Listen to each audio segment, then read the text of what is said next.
para não esquecer.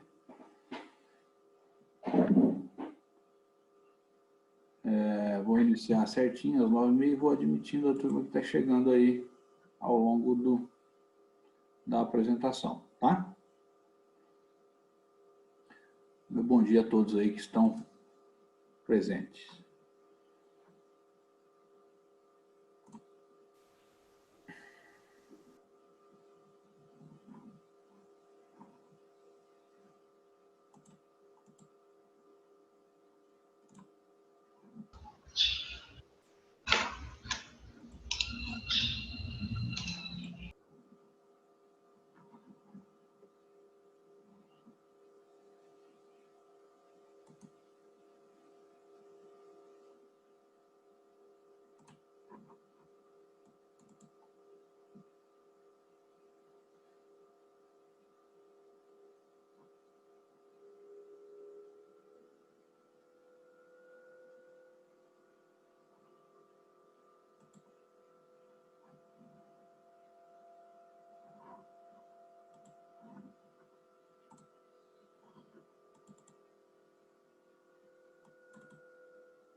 Bom, vamos lá então.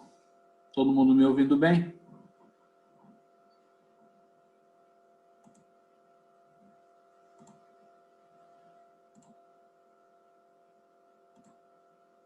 Sim.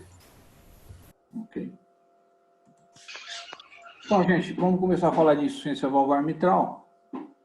Como vocês lembram, na primeira aula nós falamos de estenose dessa válvula. A insuficiência valvar, ela pode ser chamada também de incompetência mitral. Competência da válvula mitral, né? Lembrando que a válvula mitral, ela não é só composta de folhetos. Ela tem 2 folhetos, um posterior e um anterior, posterior e anterior. E ela também é composta por vários componentes, tipo parede do átrio esquerdo, anel mitral, parede do ventrículo esquerdo, músculos papilares, cordoalhas tendíneas, a própria válvula aórtica e a parede da aorta, ali na via de saída do ventrículo esquerdo, na entrada da própria aorta. Então, é uma doença comum também, só que ela é mais frequente no homem do que na mulher. É 2 vezes mais frequente no homem do que na mulher, do ponto de vista de frequência, né? Lembrar que essa válvula ela está interposta na mesma distância, entre o átrio e o ventrículo esquerdo, né? Então, só vou mostrar a imagem aqui à frente, para a gente poder ter uma noçãozinha melhor. Então, veja, a válvula mitral, ela se coloca praticamente equidistante entre o átrio e o ventrículo, né?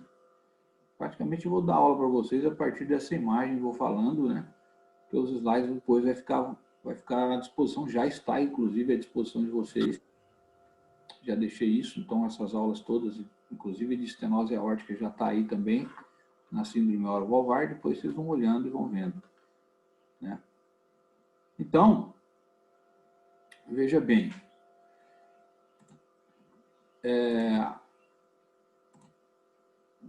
o pessoal entrando aqui, deixa eu admitir aqui. A válvula mitral, ela lembra que é uma válvula fina, fibrosa, flexível, né? Fica colocada a válvula não, né? Mas o folheto mitral. Eles colocam aqui distante entre o átrio e o ventrículo esquerdo e um pouquinho atrás pouquinho atrás e verticalizado. Então, para facilitar o escoamento, o deflúvio de sangue do átrio para o ventrículo esquerdo, é necessário esse posicionamento, justamente porque o sangue seja facilitado para o escoamento para o ventrículo esquerdo, que vai fazer, em última análise, a ejeção ventricular e alimentar o nosso corpo, né? Com oxigênio, nutrientes, etc. e tal. Então,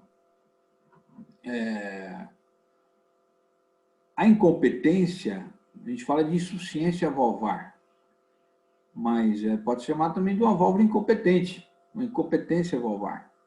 Então, qual que é a primeira fase do ciclo cardíaco? A primeira fase do ciclo cardíaco é a fase diastólica ventricular. Então, na fase diastólica ventricular, é marcada pela abertura da válvula mitral. Então, o átrio cheio de sangue, um ventrículo com baixa pressão, um átrio com alta pressão, por diferença de pressão e com força gravitacional, esse sangue desce com velocidade para dentro da câmara ventricular esquerda, enchendo o ventrículo esquerdo. Então, nós teremos aí a primeira fase do ciclo cardíaco, fase diastólica ventricular, que marca a abertura da válvula mitral, por diferença de pressão entre o átrio e o ventrículo esquerdo. Muito bem. Depois, nós temos a segunda fase do ciclo cardíaco. Qual é a segunda fase? Segunda fase do ciclo cardíaco é a fase de contração isovolumétrica. A fase de contração isovolumétrica, ela se dá no momento do aumento do tônus ventricular esquerdo, ou, lógico, ventricular direito, mas nós estamos falando na esquerda, então vamos olhar para cá. E aí, esse tônus ventricular esquerdo aumentado faz com que o sangue seja empurrado para ou em direção ao átrio esquerdo, que está agora esvaziado, uma câmara de baixa pressão, né?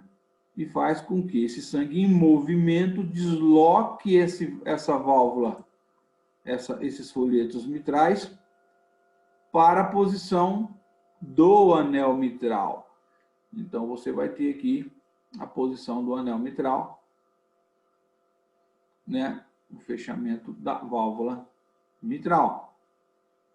Então, durante a contração isovolumétrica, marcada pelo aumento do tônus ventricular esquerdo, faz com que o movimento do sangue contido dentro do compartimento ventricular se desloque em direção à válvula ou os folhetos valvar anterior e posterior mitral, fazendo com que o folheto fique na posição do anel. E aí, quando há o contato do sangue com a válvula fechada, nós temos a produção, inclusive agora podemos até falar da aula de onomatopeia, do primeiro som cardíaco, que é chamado TUM, primeiro componente do som da primeira bulha, né? Nós temos 4 componentes no som da primeira bulha cardíaca, que é essa onomatopeia. Então, esse é o primeiro componente, onde há o frenamento, a perda de energia de movimento em energia sonora, quando há o freio do sangue batendo de encontro com a válvula mitral ou com o folheto mitral fechado. Tá? Então, na natureza, nada se perde, tudo se transforma. Tudo começa com uma estimulação elétrica. Tudo começa com estimulação elétrica. Então, lembra que o nódulo sinusal se localiza aqui na região do átrio direito. Ele tem um estímulo elétrico, né? Passa pelo nódulo atrioventricular, fez risco por Purkinje, estimula a célula ventricular, transforma energia elétrica em energia química, sódio para dentro da célula e potássio para fora da célula. Aliás, sódio para fora da célula e potássio para dentro da célula, fazendo com que haja a despolarização, ou seja, a contração ventricular, e aí sódio para dentro da célula e potássio para fora da célula, fazendo com que haja, então, transformação de energia elétrica em energia química e energia mecânica.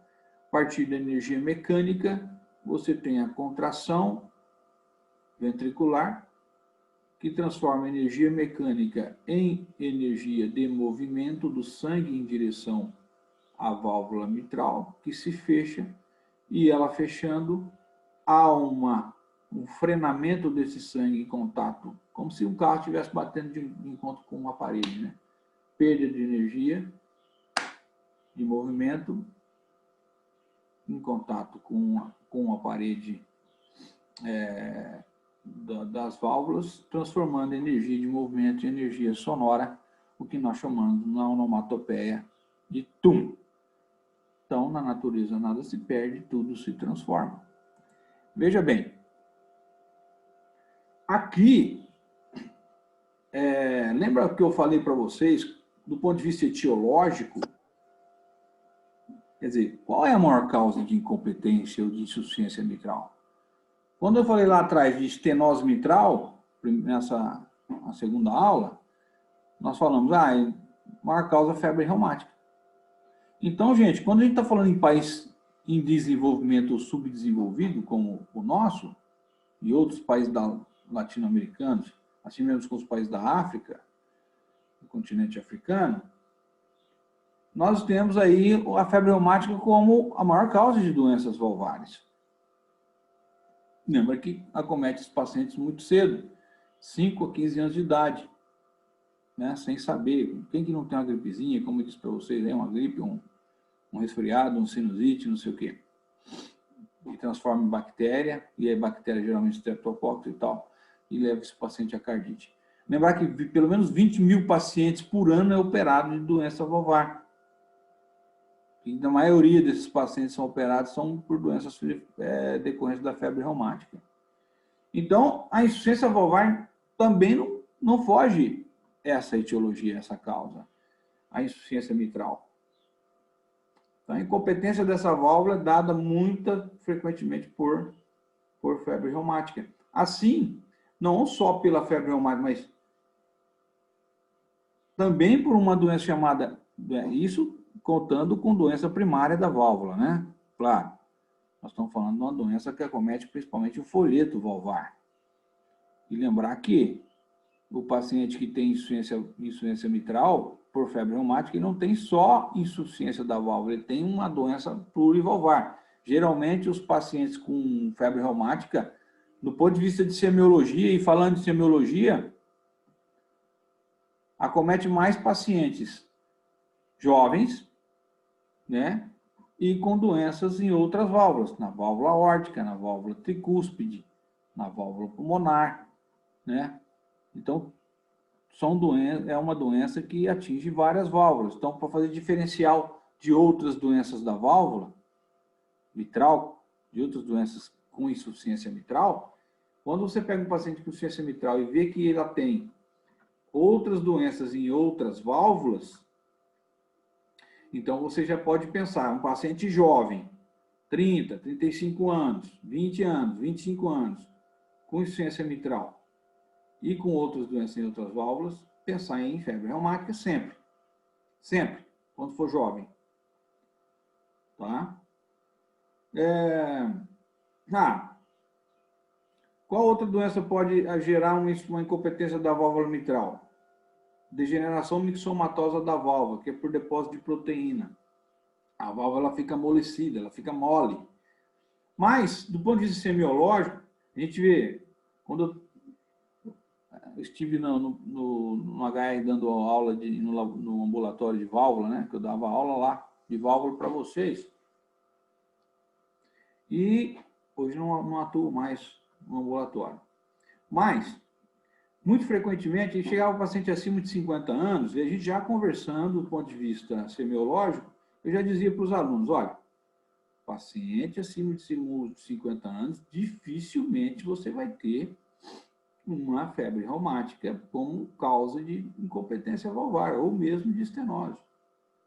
Aí nós temos que pensar em outras causas, principalmente insuficiência de válvula mitral, que é mais comum nesse caso em homem do que mulher, 2 vezes mais comum em homem do que mulher, diferente da estenose dessa mesma válvula.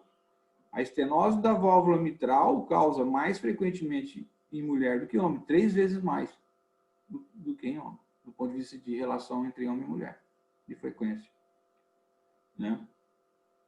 Então, a válvula mitral, quando o paciente é acima de 50, eu sempre falo, olha, pensa em degeneração mixomatosa. E geralmente quando opera, chega na fase de indicação cirúrgica da troca ou da plastia dessa válvula, a hora que você olha o anátomo patológico, eu falo para os alunos, abre o anátomo patológico. Eu nem olho. Aí o paciente, agora fala, lê o que está escrito.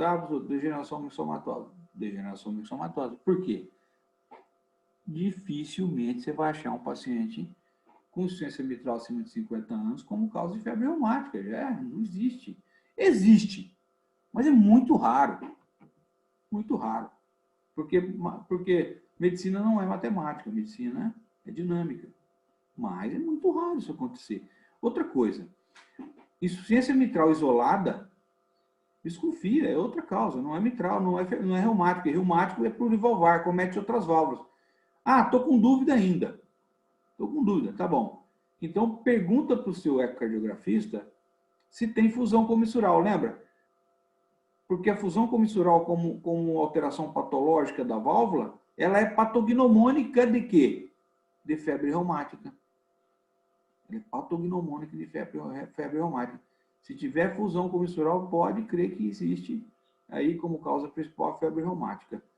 Então, se você pegar lá um paciente acima de 50 anos, plurivalvar com fusão comissural, ou mesmo que seja válvula isolada, uma insuficiência mitral isolada, com fusão comissural, febre reumática. Raríssimo, né? Raríssimo. Não, isso não é comum. Agora, o que é comum é você encontrar a degeneração mixomatosa como causa frequente em pacientes acima de 50 anos, homens com incompetência dessa válvula. Então, como é que a válvula fica incompetente? Em que fase do ciclo cardíaco? Primeira fase do ciclo cardíaco, a fase de abertura, o que marca a abertura da válvula mitral. Então, você tem a primeira fase, a fase diastólica ventricular, hein? Quando o átrio esquerdo está cheio de sangue e o ventrículo esquerdo praticamente vazio, né? Faz com que o sangue escorra por diferença de pressão maior em cima do que embaixo. Diferença de pressão, escorra ou haja um deflúvio de sangue para dentro para o ventrículo esquerdo. Ajudado pela ação gravitacional também, claro. Tá? Um escoamento rápido, né? A fase rápida de enchimento ventricular, depois uma fase intermediária, depois outra fase rápida pela contração ventricular, pela contração atrial, por enchimento, um enchimento pré-sistólico que a gente fala, para que haja efetivamente a sístole ventricular na próxima fase. Segunda fase do ciclo cardíaco é a fase de contração isovolumétrica, ou seja, na fase de contração isovolumétrica, esse sangue é impulsionado em direção à válvula mitral, porém ela está incompetente. Então, 50%, estou dizendo, 50% do volume sistólico contido dentro do compartimento ventricular esquerdo vem para dentro do átrio esquerdo. E os outros 50% é impulsionado através da aorta, pela válvula aórtica, através da válvula aórtica na aorta, e vai em direção ao sistema, alimentando tanto o cérebro, quanto os rins, quanto o intestino, quanto os membros inferiores, etc, etc, etc. Tá? E o paciente se mantém aqui, com o paciente com incompetência mitral, ou insuficiência valvar mitral, compensado assintomático por muitos anos também, 25, 30 anos.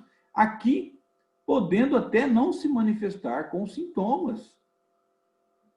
Por quê?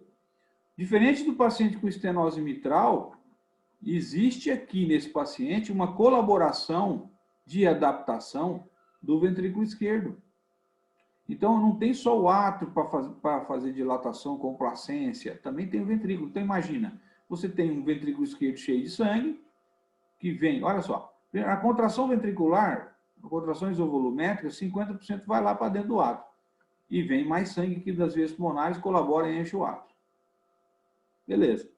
Depois, na fase diastólica ventricular, que é lá para frente, que é a primeira fase, esse sangue vai escoar para dentro do ventrículo esquerdo com maior volume. Aí o ventrículo esquerdo também hipertrofia e dilata. Né? Então, os dois ficam aí, um ajudando o outro, né? Na adaptação cardiovascular, e o paciente vai mantendo as pressões intracavitárias aqui altas, porém sem gerar sintomas, nem anterógrados e nem retrógrados. O paciente tem que estar preservado, porque as pressões estão contidas dentro do ventrículo e dentro do átrio. Então, é uma doença que causa adaptações enormes por grande complacência das hipertrofias do átrio e ventrículo. Por isso que a gente fala aqui, nesses casos, a gente aborda muito fração de ejeção ventricular. E ele dizendo o seguinte, o que é a fração de ejeção é importante, né? Na evolução natural da doença. Por isso que aí os parâmetros de dados que a gente tem em relação à geometria e da fração de ejeção do ventrículo e átrio esquerdo nesses pacientes é importante para eu ver prognóstico. Então, por exemplo, você pegar um paciente... O que é uma fração de ejeção normal para um paciente que não tem incompetência da válvula mitral? Que a válvula ela se fecha normalmente no anel valvar. Praticamente é de 55%. Então, se você tiver 55% de fração de ejeção, beleza. Ok, para quem não tem competência. Agora, para quem tem insuficiência, isso já é uma insuficiência grave. Já é uma fração de ejeção baixa demais. Então, por quê? Veja bem, quando você tem contrações volumétricas e 50% de sangue vai para dentro do átrio, 50% de sangue vai para dentro da aorta. Beleza. E o que é fração de ejeção? É volume diastólico final menos volume sistólico final dividido por volume diastólico final. Ou seja, você vai superestimar uma fração de ejeção. Então, as frações de ejeções desses pacientes com insuficiência mitral é acima de 60%, do ponto de vista de compensação, um ventrículo compensado. Tá? Então, uma fração de ejeção de 55% para um paciente normal que não tem competência valvar, para um paciente com insuficiência já é muito baixo. Então, o que os livros dos burros, né, que a gente fala, o material didático que vocês têm, os livros, a bibliografia traz, os livros de semiologia traz para nós. Eles falam o seguinte, olha, se você tiver fração de ejeção acima de 61%, num paciente com incompetência mitral, em 10 anos, esse paciente vai sobreviver praticamente os 80%. Tranquilo. Tá? Ele vai viver como um paciente normal. Próximo dos 100% de vida. Né? Claro que tem outras... Pode acontecer de acontecer uma coisa ou outra e o paciente vinha falecer, mas geralmente ele tem a mesma capacidade de vida de que um paciente que não tem incompetência mitral.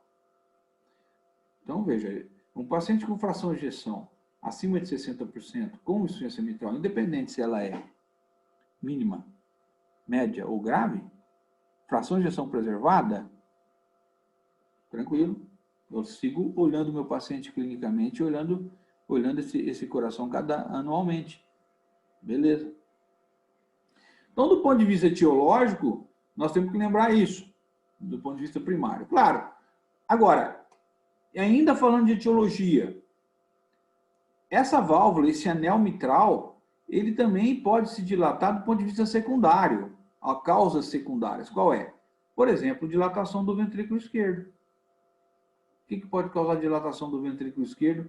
Levando esse anel para fora, aumentando o anel mitral, você traz também junto o folheto, causando incompetência da válvula. Por exemplo, doença de Chagas, que é muito comum na região do Nordeste, principalmente, que o pessoal paupérrimo, que não tem casa de material, casa de barro, casa de pau a pique, e ali o barbeiro está ali. Então, doença de Chagas não existe nos Estados Unidos, não existe casa de pau a pique na Europa ou nos Estados Unidos, portanto, você não tem doença de Chagas lá. Né? Temos em lugar de subdesenvolvimento. Infelizmente, a gente fala isso há mais de 30 anos. Tomara que mude.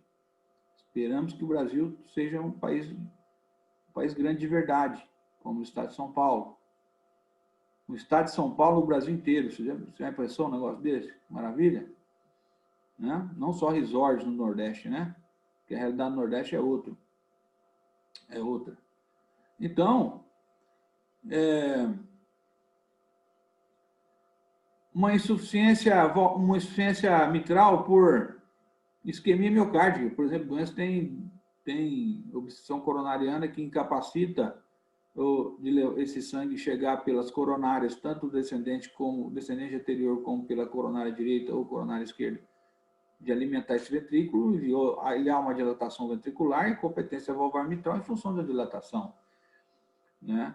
Artrite reumatoide, lúpus eritematoso sistêmico, medicações que inibem o apetite, pode levar à dilatação ventricular, tá? Outra coisa, agora, disse um negócio muito importante. Depois que você exaurir de todas as condições etiológicas para levar esse paciente a ter uma incompetência valvar mitral,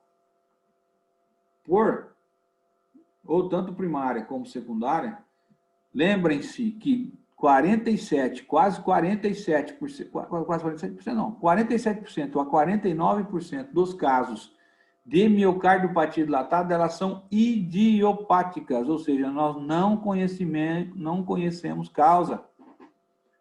Então, nós não conhecemos porque realmente não sabe. Pode ser um vírus, vamos dizer. Um Coxsackie B aí. O paciente teve febre lá, uma miocardite, passou, não viu, dilatou o ventrículo. Não sabe. Coronavírus, miocardite, passou, não sabe, dilatou o ventrículo. Incompetência valvar, né? Vírus qualquer um deles, vírus essencial, vírus influenza A, B, sei lá, qualquer influenza, sabe?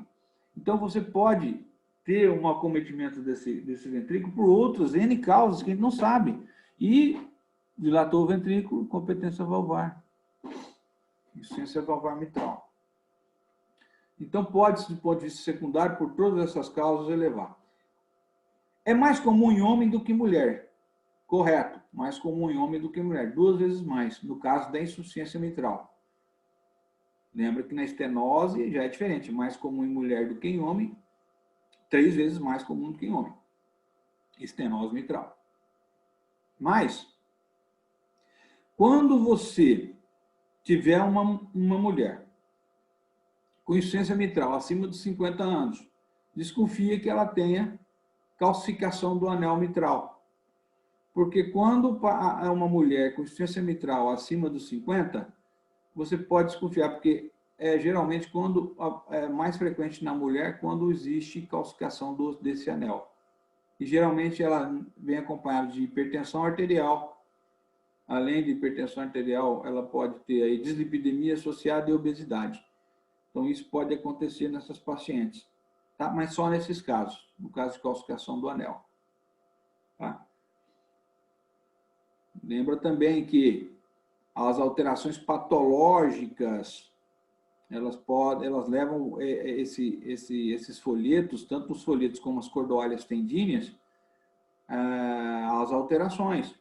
Então, a insuficiência mitral por febre reumática, por exemplo, leva à retração dessa válvula, né? Leva a espessamento, retração, leva a uma fibrose progressiva, a fusão das comissuras da válvula, a fusão das cordoalhas tendíneas. Então, tudo isso aí vai levando o paciente à incompetência dessa válvula, levando esse sangue para dentro do átrio esquerdo. Muito bem. Agora nós vamos conceituar isso do ponto de vista de pré e pós-carga. O que é uma pré e o que é uma pós-carga? Vamos fazer primeiro a definição de pré-carga. Pré-carga é todo o sangue que chega durante o período diastólico ventricular. Estou falando isso tanto do ponto de vista ventricular direito como esquerdo. Então, todo o sangue que chega durante o período diastólico ventricular, nós chamamos isso de pré-carga. carga. Então, vamos dizer, vou fazer uma análise aqui na incompetência valvar mitral ou na insuficiência mitral. Dependendo da causa. Durante a contração isovolumétrica, 50% do sangue é ejetado lá para dentro da câmara arterial esquerda, ok? E vem mais colaboração de sangue aqui para dentro do átrio pelas veias pulmonares, né? Que foram arterializados lá pelo capilar e tal, chegou aqui. Muito bem. Então, eu tenho mais sangue dentro do átrio esquerdo. Na primeira fase do ciclo cardíaco agora, em que vai haver a diástole ventricular, o sangue desce com maior volume para dentro da cavidade ventricular esquerda. Então, o que vocês acham? Que a pré-carga de um paciente com insuficiência mitral é menor, normal ou é maior? Respondam para mim. Como vocês acham que a pré-carga do ventrículo esquerdo do paciente está nesse momento? Tem mais volume dentro do ventrículo esquerdo ou menos volume? É? Tem mais volume, né, gente? Tendo mais volume, eu tenho uma pré-carga aumentada. Tá? Por quê? Porque durante a contração isovolumétrica, eu joguei 50% para dentro do átrio esquerdo e veio sangue lá das pulmonares, né? Das veias pulmonares para dentro do átrio. Aumentou o volume de sangue e aí, então, durante o período diastólico ventricular, desceu com maior volume. Então, pré-carga está aumentada. E se fosse na estenose mitral, da aula passada, se eu fosse falar de pré-carga, o volume de sangue que escoa para dentro do ventrículo esquerdo é maior ou menor? Se alguém puder responder, eu agradeço. Menor. Menor. Então, se é menor, a pré-carga aqui é maior dentro do ventrículo esquerdo. Menor ou é normal? O que você acha? Menor, né? Não tem pouco sangue? Não vem menos volume de sangue para dentro da cavidade ventricular esquerda? Não vem? Vem. Então, pré-carga na estenose mitral é menor. Agora, vamos falar de pós-carga. O que é pós-carga? É a resistência ou tensão da parede ventricular durante a ejeção ventricular. Durante a ejeção ventricular. Ou durante a contração ventricular. Então, veja, é a resistência ou a tensão da parede ventricular durante a contração ventricular. Veja bem, num paciente com insuficiência mitral, você acha não, você já sabe, que 50% do sangue vai para dentro do átrio esquerdo. Ele não fica totalmente, não está 100% aqui dentro do ventrículo. Você acha, então, que a tensão gerada na parede do ventrículo é menor ou maior durante a contração ventricular? Pode responder. Menor? Menor. Portanto, a pós-carga de um paciente com insuficiência mitral, ela é menor. Então, eu tenho duas situações no paciente com insuficiência mitral. Uma pré-carga aumentada e uma pós-carga diminuída. Tá? Sempre assim. Sempre assim. Desde que o paciente esteja numa fase compensada, assintomática. Tá? Ainda que não esteja com o ventrículo esquerdo totalmente danificado. Então, é o que vai acontecer durante a evolução. Tá? E numa estenose mitral, como é que está a pré e a pós-carga do paciente? A pré-carga você já sabe, tem menor volume. Se tem menor volume dentro do ventrículo esquerdo, a pré-carga está o quê? Aumentada? A pré-carga está diminuindo, né? É estenose, ok? Bom, se tem pouco volume de sangue dentro do meu ventrículo esquerdo durante a contração ventricular, continua com pouco volume. a tensão da parede vai ser menor ou maior? Durante a ejeção ventricular. O que você acha? Menor? Menor. Então, na pré-carga, eu tenho o quê? Na estenose mitral, eu tenho o quê? Pré-carga diminuída e pós-carga também diminuída. Então, você aprendeu o que é pré e pós-carga. Tá? Se eu pedir isso, por exemplo, durante uma prova, você vai saber responder tranquilamente, sabendo da situação da válvula. Tá? Muito bem. Sabendo disso aí, nós lembramos que esses pacientes, nós valorizamos, como eu disse para vocês, muita fração de ejeção e os diâmetros cavitários. Pouco gera sintoma, gente. Não é igual o paciente com estenose mitral. Tá? Lembra que estenose mitral tem uma dificuldade enorme de escoar o sangue para dentro do ventrículo esquerdo? E esse ato, ele fica muito hipertenso. A pressão dentro dele fica muito alta. E ele vai gerar, lembra? Transsudação, dispneia proesquinoturna, ortopneia. Aí ele vai fazer vasconção arteriolar e também das veias peribrônquias, vai causar escarro hemopitúico. A estase venosa que tem aqui dentro, a lesão endotelial, a hipercoagulabilidade, vai levar o paciente a ter formação de trombo, né? Estou falando da estenose, hein? E aí levando a tromboembolismo, ou seja, matando o paciente em 25% dos casos, que já é, se você encontrar trombo dentro de um lado do paciente, já é para operar o doente, né? Já é um fator indicativo de cirurgia, né? Já esse paciente aqui, de insuficiência mitral, dificilmente isso vai acontecer. Pode acontecer, sim, claro. Mas o paciente tem que deixar... às vezes ele nem sabe, porque eles são tão complacentes que quando começa a apresentar sintomas, praticamente esse ventrículo dele já não está conseguindo injetar mais sangue, porque ele sofreu uma sobrecarga tão grande que ele perdeu capacidade sistólica. Então a gente fala de insuficiência cardíaca sistólica muito grande. Eu tenho um paciente, vou dar esse exemplo para vocês, de um paciente com insuficiência mitral, com 40 anos, claro, 40 anos você vai falar assim, pô, mas 40 anos é muito novo, doutor. 40 anos deve ser febre reumática, está na evolução natural aí, final já do negócio. Eu pensei nisso aí. Mas, olha só, o paciente médico, médico não, formando em medicina, no 4º ano de medicina, lá no Paraguai, né? Mas era aqui, irmão de um grande amigo meu, tal, e a mulher desse amigo meu era médica. É médica. E levaram ele em vários pneumologistas, foi em cardiologista e tal. Na final, é o seguinte, não sabiam o que o paciente tinha. Fizeram, a única coisa que não fizeram foi examinar o paciente e um ecocardiograma. Fizeram tudo, até tomografia fizeram dele. E mesmo assim não descobriram. Então, do ponto de vista semiológico, como é que eu descobri? Olha só, o paciente entrou dentro do consultório, como eu disse para vocês, a primeira coisa que eu observei, mesmo que ele estava pálido.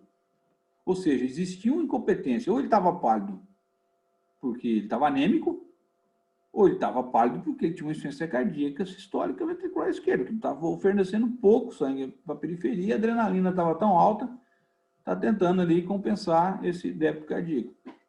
Mas não era só isso que me chamou a atenção. O que me chamou foi que ele estava de pé com estase venosa jugular bilateral. Opa!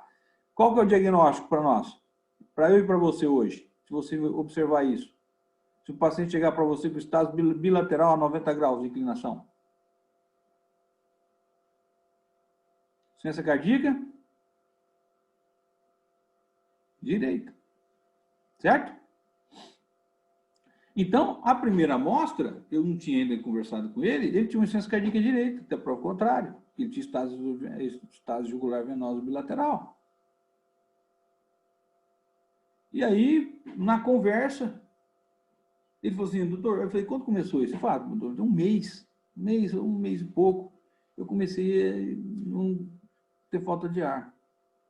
Assim, não dava normal, depois lá em casa, até para tomar banho e tal, coisa assim, andava dentro da minha casa e tinha falta de ar. E aí comecei a me posicionar e falar assim, fiz mais travesseiro, porque eu não conseguia dormir deitado, ortopneia. Eu falei, tem coisa, acordava, você acordava, não acordo, estou acordando à noite, não consigo dormir mais, acordo toda vez na noite falta de ar.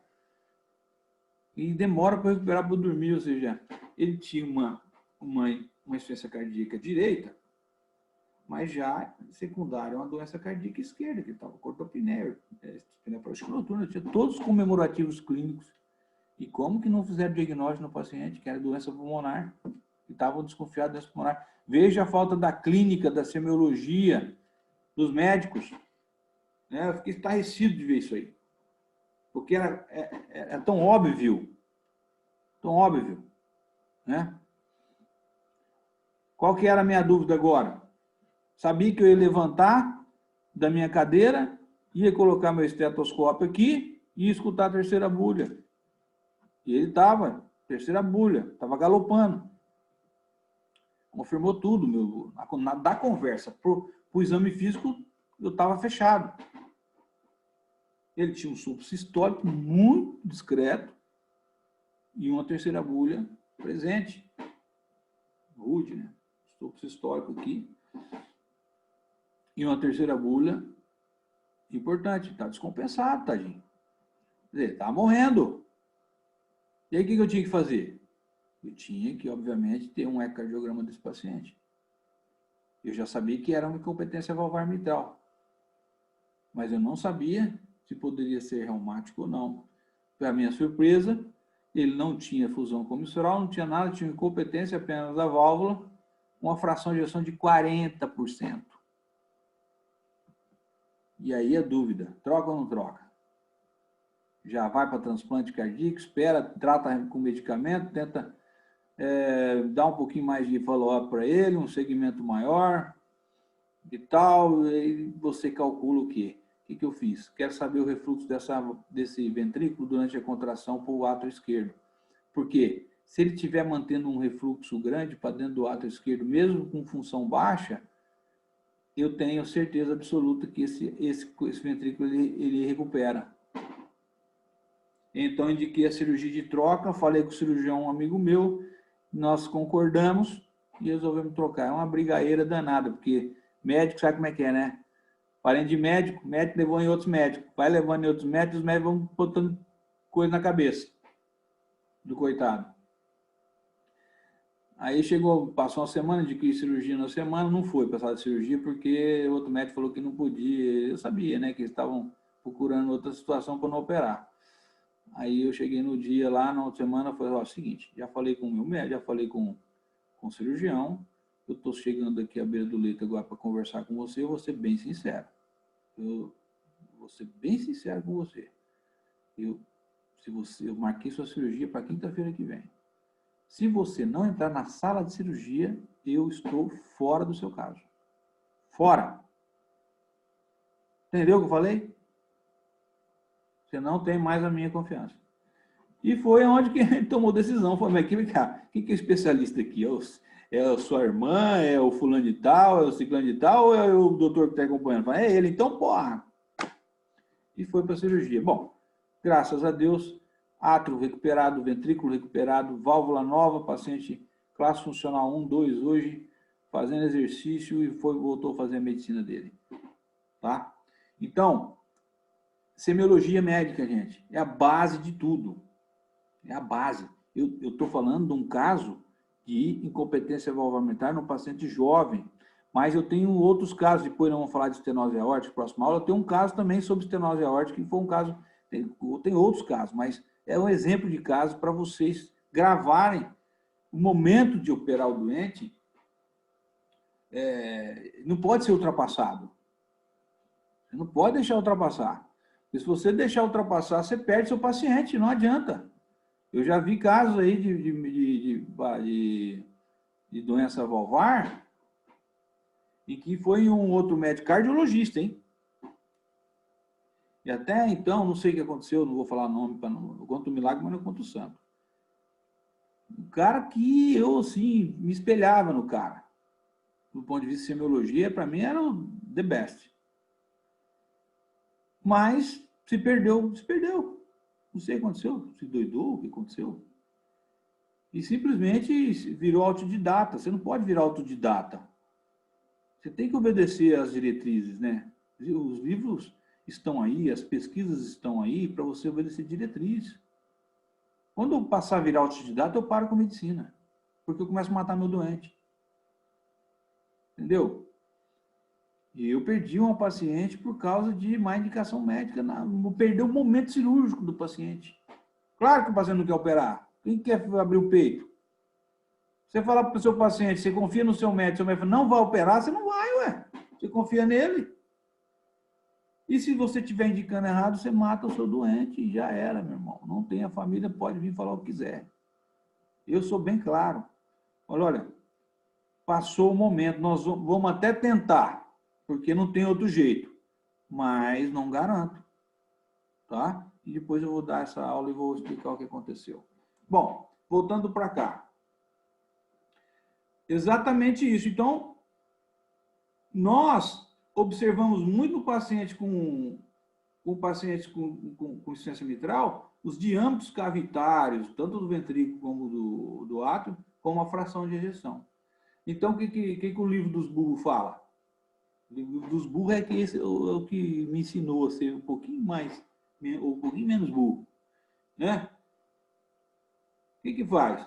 Ele fala o seguinte, olha, fração de ejeção em paciente com insuficiência mitral de 62%. Beleza, acompanha. Mas se começa, hoje em dia, diretriz fala o seguinte, se você observar em 6 meses depois que a fração de 62, que é o para 60 e 60, 61, está caindo, troca a válvula.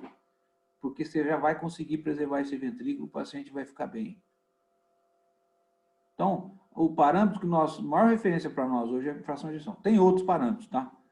Diâmetro do átrio esquerdo, diâmetro do ventrículo, tal, tem um monte de coisa. Não quero passar isso para vocês. Mas eu quero dizer para vocês que a semiologia não é muito importante.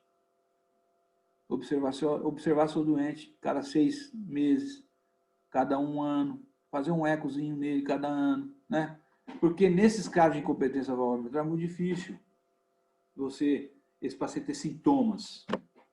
Ah, vai ter dispneia. Esse paciente que eu te falei, ele teve, né? Mas já, veja, ele teve sintomas, mas olha o tempo que esse tempo todo de compensação, o ventrículo esquerdo dele teve que praticamente entrar em falência para ele ter sintomas. O tanto que é complacente, o tanto que é adaptativo essa situação do átrio ventrículo esquerdo. Tá? Mas quando você escuta, você pegar o paciente ainda sem sintomas e você fizer uma ausculta cardíaca, você vai escutar um som rude, né? Que esse sangue, durante a sístole, vai passar por entre essas válvulas, transformar a energia de movimento em energia sonora, que a gente imita com a boca, né? Assim, ó. Tá. Tá. Tá. Tá. E esse som, ele irradia, por exemplo, se for aqui na válvula anterior, ele passa pela válvula anterior, bate na parede lateral do átrio e vai para a linha axilar. Então, ele aumenta de frequência aqui na linha axilar anterior, né? Vou mostrar depois o paciente, vou mostrar isso. E se for na posterior, vamos supor que seja a folheto posterior que rompeu. Então, vai lá para a região posterior e lá na escápula você põe o estetoscópio, escuta esse sopro irradiando para lá. Então, a ausculta nossa começa a partir do quinto espaço intercostal, né? E a gente vai jogando para a linha axilar até a região escapular. Então, é muito interessante para você fazer diagnóstico. Eu consigo fazer, porque a partir do exame, você consegue fazer o diagnóstico tanto da válvula, se é anterior ou se é posterior, pela irradiação do foco. Eu vou explicar um pouquinho mais à frente. Falando um pouco de exame de pulso venoso, agora para a gente falar sobre o exame de pulso venoso, o que você acha que vai acontecer nesse paciente aqui? Por exemplo, a onda A, né? Claro, quando eu falo de onda A, Dona, você está falando de flebograma, mas não é flebograma, quando o senhor fala, você não está falando lá do lado direito? É, mas eu posso também ver o lado esquerdo. Como? Pegando um catéter de Swan Ganz, encunhando aqui na artéria pulmonar até onde eu puder encunhar, e aí, através da ponta do catéter, eu leio exatamente o que está acontecendo aí com as veias pulmonares. Então, indiretamente, eu vejo o que acontece aqui, a oscilação pressórica, o que acontece dentro do átrio. Tá? É como se essas veias pulmonares aqui fossem a veia cava. Entendeu? E aí, quando você analisa pelo cateter sanguíneo encunhado na artéria pulmonar, você analisa as oscilações do flebograma do lado esquerdo, você vai ter uma onda A. Como é que você acha que vai aparecer a onda A aqui? Né? Bom, eu tenho um sangue que está retornando do ventrículo para o átrio e tenho sangue chegando aqui das veias pulmonares dentro do átrio também. Então, tem um átrio cheio de sangue. Mas a minha válvula, ela está estenótica ou ela está insuficiente? Está insuficiente. Então, ela vai abrir com facilidade para escoar esse sangue para dentro do ventrículo. Então, minha onda vai estar o quê? Aumentada? Normal? Como é que ela vai estar? Geralmente, está normal. A contração atrial desse paciente está normal, porque, inclusive, tem facilidade de escoamento, né? Porque a válvula mitral desse paciente está abrindo com facilidade. Contrapartida, quando eu vou analisar a onda V é onda de quê? Da onda atrial. É onda D? Fala, gente. A onda V é onda de quê? Que não tem nada a ver, lembra que eu falei? Onda de enchimento atrial. E a onda de enchimento atrial, ela está menor, normal ou aumentada? Como é que está o enchimento atrial na insuficiência mitral? Aumentada, né? Certo? Aumentada. Então, tem onda V o quê? Gigante. Tem onda V gigante. Deixa eu ver se eu dou vocês conseguem ver aqui. Vou fazer um quadro aqui para mostrar. Espera um pouquinho. Vou pegar uma caneta vermelha que eu acho que aquela vez ali está...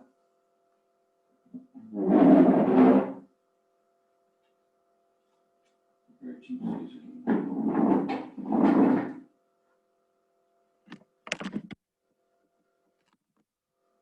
Então tem uma... Vou fazer bem grande aqui, ó.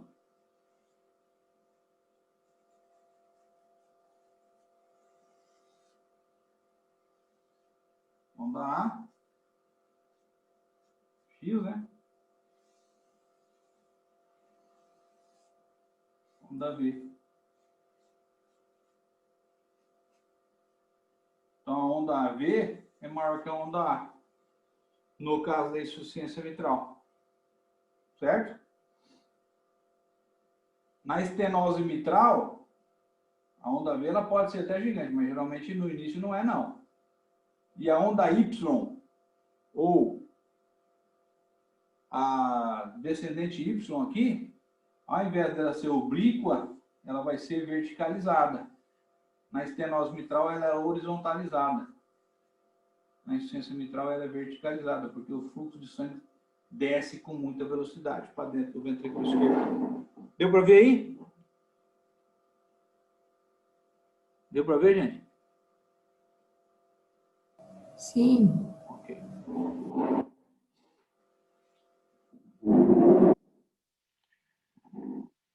Tá? Então,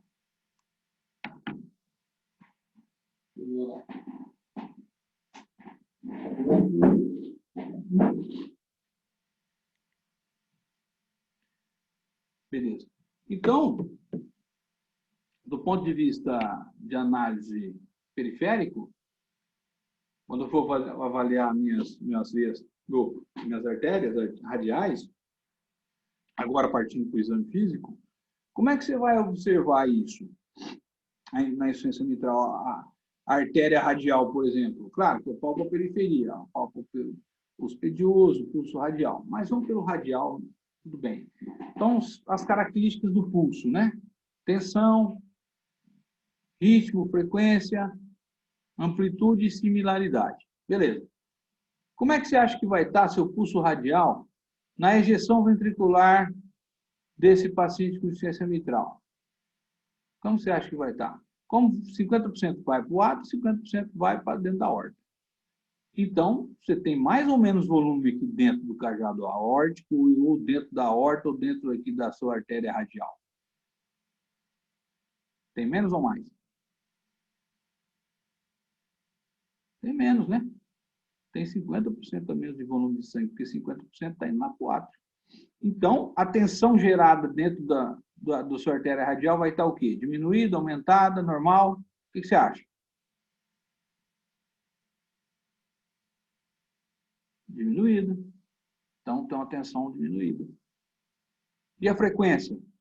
Vai estar aumentada, normal, diminuída? Frequência cardíaca do paciente? Aumentada, né? Aumentada. Por quê? Porque para aumentar o volume sistólico, eu preciso de maior frequência. E o ritmo? Vai estar regular, irregular? Vai depender do ato, né?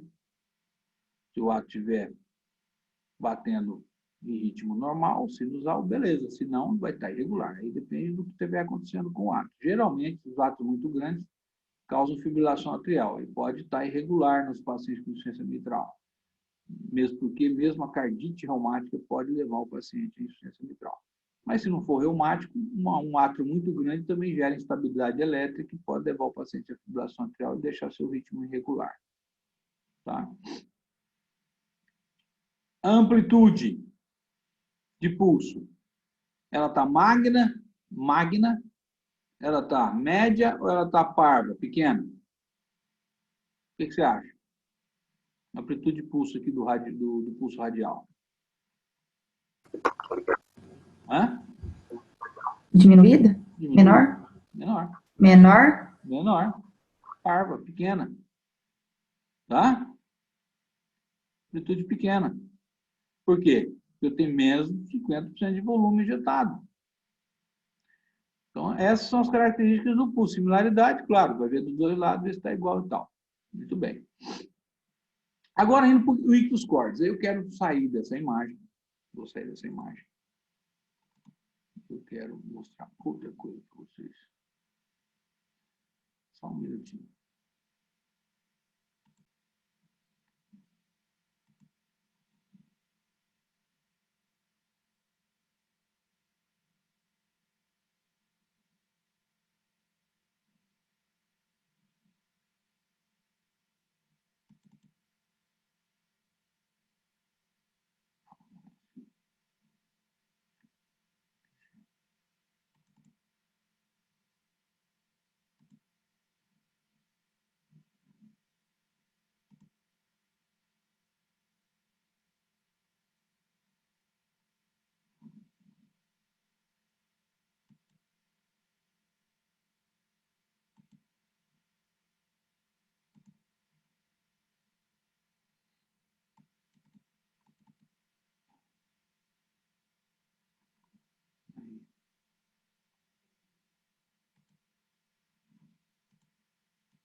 Isso foi uma aula que eu dei para o meu grupo de prática, mas acho que vai servir de exemplo para nós aqui. Então, sair daqui, que isso aqui é outra coisa. Então, repara, aqui a gente chama de região precordial, né? Esse losango, né? Então, tem aqui a linha hemicavicular, né? A ponta do ventrículo esquerdo, o ictus cordis, geralmente nessa região. E aqui nós vamos falar do ictus cordis. Então, o ictus cordis são 7 características. 7. Primeira, presença ou ausência. Está lá ou não? Segundo, localização. Geralmente, condições normais, quinto espaço intercostal esquerdo, na linha hemiclavicular. Terceira, extensão. Se é igual a 2,5 centímetros ou maior que 2,5 centímetros. Quarta, frequência. Quinta, ritmo. Sexta, intensidade. Sétima, mobilidade. Muito bem. Num paciente com insuficiência mitral. Paciente com insuficiência mitral, com incompetência dessa válvula, o ventrículo esquerdo começa a se dilatar e se remodelar desde o início. E os pacientes com insuficiência mitral mínima, não, mas com já insuficiência mitral moderada, esse ventrículo esquerdo, você geralmente vai observar ele na mesma linha de radiação aqui, ó, nesse mesmo arco, no quinto espaço intercostal esquerdo, à esquerda da linha hemiclavicular. Tá? Então, a localização dele, ele tá se tiver presente, né, geralmente está, a não ser que ele esteja atrás da costela. Mas aí você tem uma execução de uma manobra que você facilita aí a visualização dele e até mesmo a palpação. Então, ele geralmente está à esquerda da linha clavicular esquerda. E sempre na mesma radiação, porque ele ainda não perdeu a capacidade sistólica. Quando esse paciente com insuficiência mitral perde a capacidade sistólica, ele ainda tem insuficiência cardíaca esquerda com capacidade sistólica tão grande que vem para o sexto espaço. Aí praticamente você perdeu o seu paciente com indicação cirúrgica. Enquanto ele estiver nessa mesma radiação, apesar de o ventrículo esquerdo, a ponta do ictus quarto está deslocando, apesar de, ainda, esse paciente provavelmente está assintomático em condições cirúrgicas. E depois da localização, você tem extensão. Geralmente, a extensão está aumentada, acima de 2,5 centímetros. Então, você vai colocar suas polpas digitais aqui, ele vai estar aumentado. Deixa eu pegar uma outra imagem, tá? Mostrando o ictus quarto aqui na posição da linha clavicular, né? Região external, região paraexternal, fúrculas, região da epigástrica, região das carótidas, pescoço direito do lado esquerdo. Aqui mostrando outras coisas. Aqui eu dei aula, mostrei uma circulação colateral também e tal, né? Não é um caso aqui para a gente falar. Deixa um pouco mais na frente. Aqui.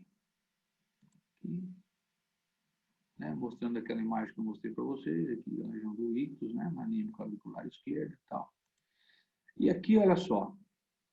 Você, depois que você observa, você vai colocar a mão, né? A palpação, fazer a palpação. Você veja que não tem percussão, né? Tem inspeção, palpação e ausculta. No paciente de decúbito dorsal horizontal, 30 graus de inclinação, você coloca primeiramente, você vai fazer esse tipo de palpação. Na região paraesternal esquerda, paralela aqui à região do externo. Para quê? Para sentir se existe alguma impulsão sistólica nessa região, se já está tendo algum tipo de hipertensão pulmonar, levando a hipertrofia de VD. Geralmente você não vai sentir nada. Num paciente com insuficiência mitral ainda sem hipertensão pulmonar, ventrículo direito preservado, beleza. Às vezes não. Às vezes a gente paciente com insuficiência mitral com ictus aqui, ó, do lado esquerdo, e já gerando uma hipertensão pulmonar com hipertrofia de VD e pulsão sistólica na sua mão. Pode acontecer. Depois você faz a posição aí perpendicular, né? No caso, 90 graus com o externo. Veja que os dedos estão justapostos. Para sentir o quê? O ictus corda na região do espaço intercostal. E aí você vai sentir a extensão. Se está aí além da linha clavicular esquerda, se existe mais de 2,5 centímetros de extensão. Mais uma característica que você vai ver, intensidade. Geralmente, esse ictus aqui é tipo um ictus em bola, globoso, tumultuoso. Ele bate na sua mão e ele fica ali apertando na sua mão e solta muito pouquinho. Não é como o ictus da estenose aórtica que nós vamos falar na próxima aula, que bate e solta. Né? Esse bate e fica ali, ó. Bate, solta um pouquinho, mas você continua sentindo. E com extensão aumentada. Ah, doutor, estou com dificuldade de palpar esse ictus e tal. Então, coloca o paciente de decúbito lateral esquerdo aqui.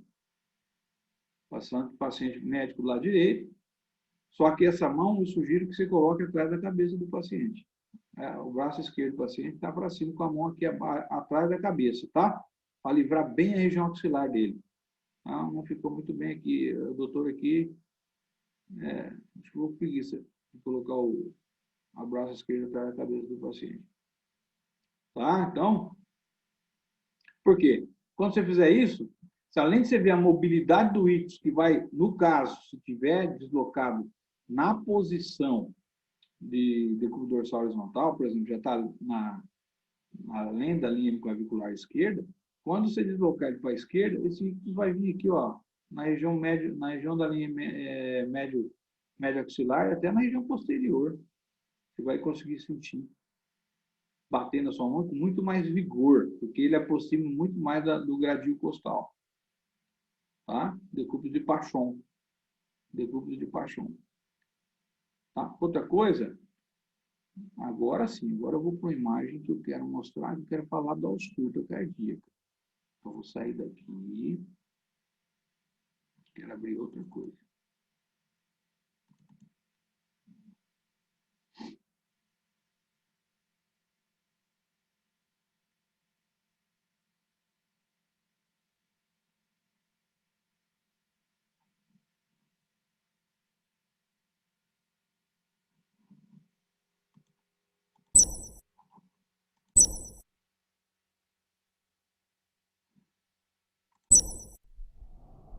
repare aqui, vou colocar as costelas e vou colocar o coração. Então, quando você for avaliar a ausculta do paciente, você vai colocar o estetoscópio na região do foco mitral, lá no quinto espaço intercostal, tá? O que você vai escutar? Justamente a válvula mitral. E esse sopro, o que vai acontecer? O sangue que está batendo, o sangue que está impulsionado aqui, vai pegar a válvula mitral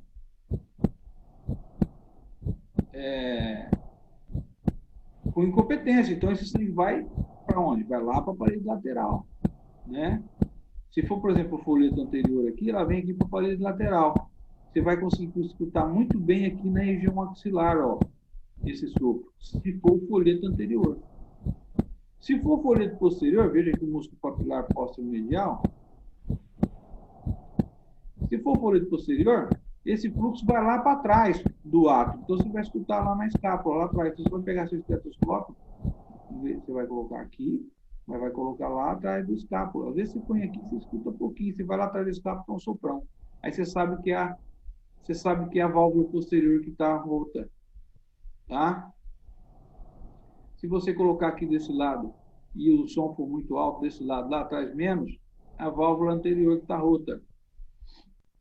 Se você pegar seu esteto e direcionar aqui para a região do foco aórtico, né, no segundo, no terceiro, acima da terceira costela, esse sopro gerado que de alta intensidade rude, sopro sistólico rude, radiado para a região axilar ou região escapular, ele vai diminuindo de intensidade quando você sai daquela região e vem para cá. Quando você coloca lá no pescoço do paciente, praticamente você não escuta nada que você está escutando aqui. A ausência de sopro. O que te confirma que esse sopro ele é realmente mitral. Tá? Então, isso é importante a gente. Outra coisa, como é um som de alto timbre, você escuta com a membrana do estetoscópio, não com a campânula, que é essa região aqui. A campânula, você escuta, faz a ausculta sempre do paciente com estenose mitral, porque é um som de baixo timbre. Outra coisa. Estou com dificuldade, doutor, de escutar.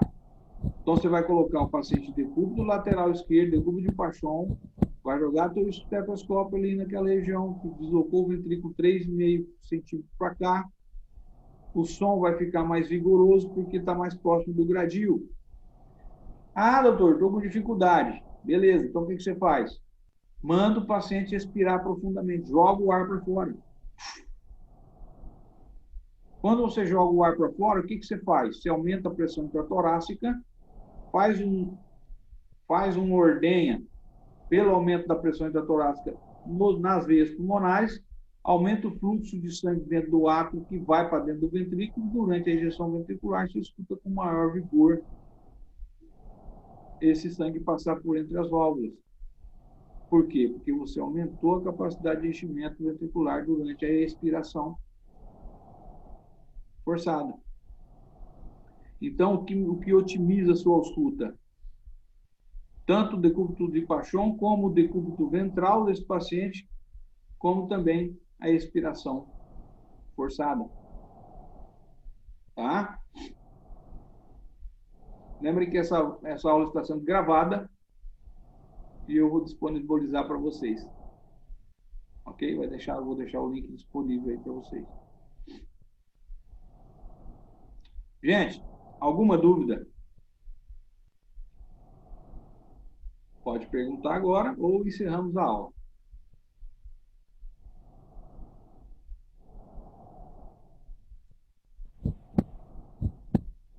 Tudo bem? Doutor, por enquanto tudo bem. E depois, qualquer coisa, a gente pode mandar um e-mail, alguma coisa para o senhor, se tiver alguma dúvida? Claro. Na hora que a gente estiver revisando. Sim, sem dúvida nenhuma. Tá bom. Tá bom? Obrigada, viu?